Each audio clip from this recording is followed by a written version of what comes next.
We want to talk about this. This book, A Heart That Works. It is... I'm just going to say it, Rob. I have 2 boys in the house. They are 5. They are 7. Okay.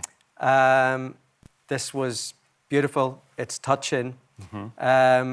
And it's tough to read because it's true. Yeah. Tell us a little bit about Henry. Sure, yeah. So for those who don't know, my son Henry died 5 years ago of a brain tumor, a little bit before he turned 3. And there he is. In fact, I want to credit your producers for kind of surprising me with these photos. No other shows or anything have used these before. That is Henry. The day that we found out he had a brain tumor. So he's 1 there. You can see he might be, I mean, he's obviously very beautiful, but he's a little skinnier than your average 1-year-old might be because he's been losing weight as a consequence of the brain tumor. And yeah, the book is about Henry's life and his death and what our family's been like since. I have 3 other boys, a 12-year-old, a 10-year-old, and a now 5-year-old, with whom my wife was pregnant when Henry died. And so, yeah, this book is about our family. Henry is, of course, the star of the book, but wanted to talk about him, wanted more people to know about him. Okay, there, another beautiful picture. You can see right away that the 2 sides of his face look different. After the tumor was removed, it was right near his brainstem, so there's cranial nerves back there. So half his face was paralyzed after the removal of the tumor. And the book he's reading right there, insanely, was his favorite book as a 2-year-old. It's called Don'ts for Husbands. I got this book whenever I got married. Yeah, somebody got that for me. Yeah, and it's a little book with no pictures, and it's about like things husbands shouldn't do if they want their wives to be happy. You wouldn't have thought it was a smaller book as that. I know, yeah, it's a tiny little book. I know, much thicker. Yeah, much thicker. Yeah, or maybe the first of many, but. He loved that book, and it was so funny. And so now I pick it up and look at it, and it's a great book. And I can use it, even having been married a long time. He spent a lot of time in hospital, and you as a family spent a lot of time in hospital. We did. And you write about the balance between looking after Henry and trying to look after, your other 2 boys as well. Yeah, well, you said your boys are 5 and 7, so ours, for a while there, when Henry was born, we had 3 boys under the age of 5, and at around his first birthday, he moved into the hospital and was there for over a year, for 14 months. And yeah, managing a family when you've got, 3 little, it's funny, because we called his older brothers the big boys. They were 4 and 6 when he died, and they became, I have to say, so good at caring for him. He had a tracheostomy that they knew how to care for. He was fed through a tube. The 4-year-old knew how to do that. And, but yeah, keeping a family, the one thing that we did do well is we just constantly had his older brothers in the hospital. They were all, regularly, there would be 1 hospital bed with 3 kids in it. And so I am grateful that we knew to just keep the kids in the same room as much as possible. So that was good. But then when we did finally get him home for the last 7 months of his life, that was like, you never think about, are all my kids going to be under the same roof? You, of course, if you were asked, do you want your kids to be under the same roof? Of course I do. You wouldn't even think, what scenario would they not be under the same roof? So that was maddening. And when they finally got back under the same roof, we were very happy. There's a thing in the book that you talk about, and it's brilliant. And whenever I read it, it kind of seemed obvious, but it was something that I didn't realize. The idea that you can't really prepare an adult or a child for the news that they're going to lose someone they love. So we think, we build up these egos, understandably, through the decades of living. But, I'm in my 40s. And thinking, well, how do I shield or protect the kids from this?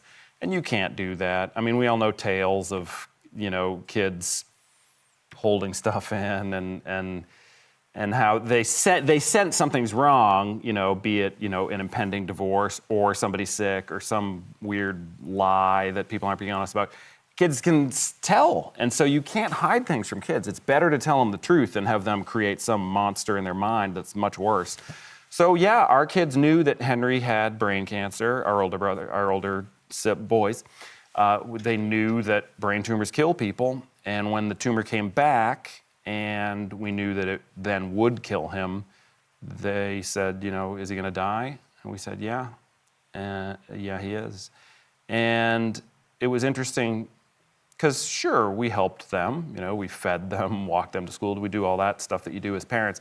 But they helped us just as much. And it was very humbling for me to learn, you don't really, your kid dying is so awful that between the ages of 4 and 40, you don't amass any special skills that can help. You get softer and hairier, but you don't get emotionally wiser or anything like that. So our kids helped us as much or more, a very real possibility, than we helped them. So they were amazing and are amazing.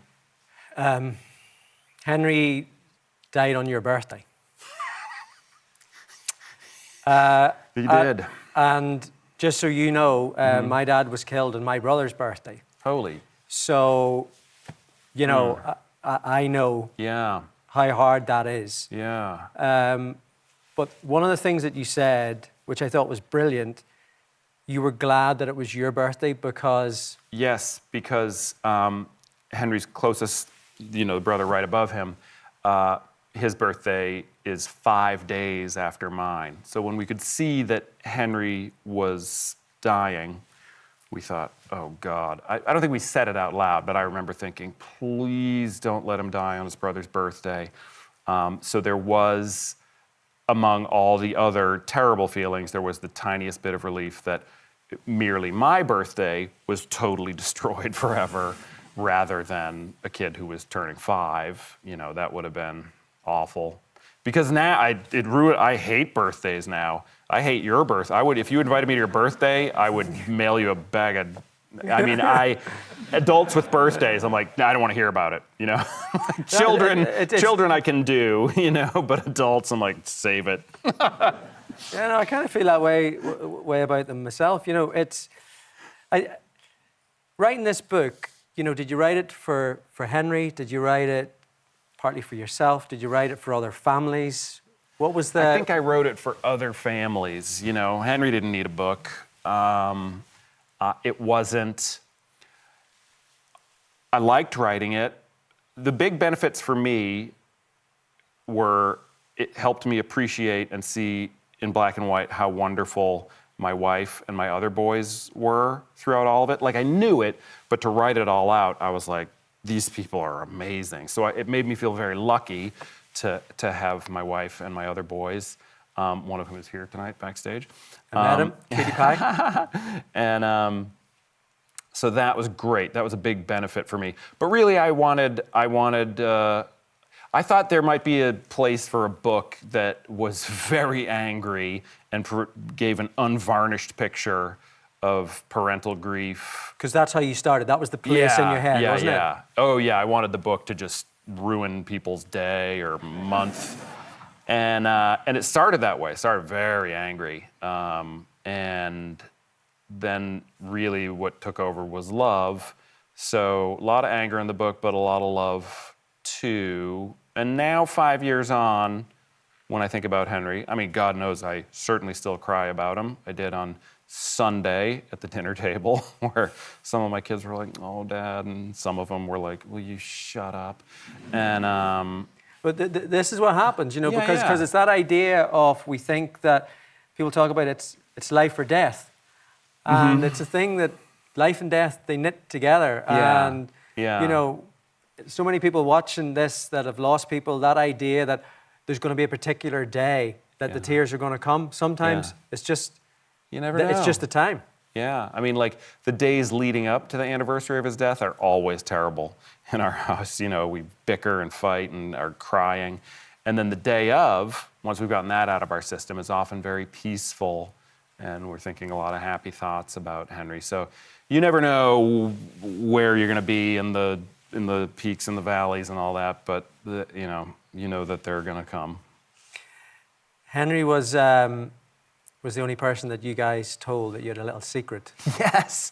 Yeah, he was the first to know that my wife was pregnant with his younger brother, because it was a little too early to tell other people. You know, you want to be careful. But yeah, we told him, and he was super sharp, I should say. His brain tumor was in the back of his head, so he had physical disabilities as a result. But his frontal lobe was firing on all cylinders, and he was very communicative and smart. He learned Makaton, which is a type of sign language, very quickly. And so he knew and was delighted to know that he would be a big brother. If anybody's watching this tonight and they're going through it, Yeah.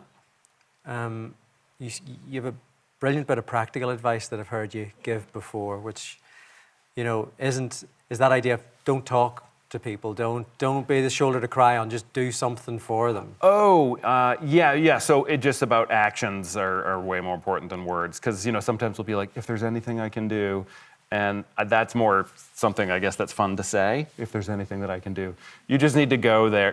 They keep the key under the flower pot or whatever. Go in, make a mediocre casserole dish, put it in the fridge, take their socks off and rub their feet. Kick them out of their own house and lock the door behind them, and take care of their other kids, so that they can go for a walk around the block or go lie face down in the park and cry if that's what they need to do, And then you can drag them back later and put a blanket on them. But yeah, just because there's nothing you can say. People will say like, well, what should I say? Words are really utterly without value. It's, are you there physically? Are you doing things? It's putting 2 feet forward and just trying to get through the day sometimes, isn't it? Mm-hmm. It's a beautiful, beautiful book, Rob.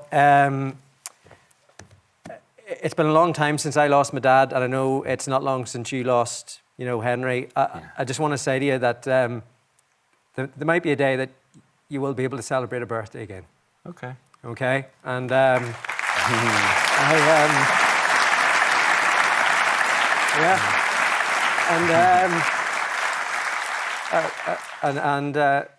and celebrate your life and celebrate Henry's life as well. So thank you so much for coming in. Thank you so much. Thank you.